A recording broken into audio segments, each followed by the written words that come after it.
আজ ইজতেমার ইতিহাস তোমরা আমাদেরকে শেখাতে আসবে না। ইজতেমা কোত্থেকে জন্ম নিয়েছে সেই ইতিহাস আমার জানা আছে।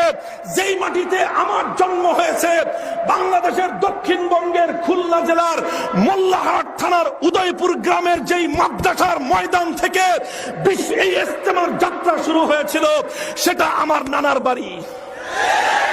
মায়ের কাছে মামুর বাড়ির খবর নিয়ে আসবা না তোমরা। এই ইজতেমার ময়দান আমরা প্রতি বছর ইজতেমাকে বিশ্ব মুসল্লিদের জন্য প্রস্তুত করবার জন্য আমাদের ছাত্ররা ইজতেমার ময়দানে যাবেই। আমরা দাওয়াত এবং তাবলীগের কাজে সময় সময় করে বন্ধগুলোতে আমাদের ছাত্ররা দাওয়াতের কাজ প্রশিক্ষণ নিতে যাবেই। বছরের পরীক্ষা শেষ হওয়ার পর আমার সন্তানেরা চিল্লা লাগাবার জন্য দাওয়াতের ময়দানে বের হবেই।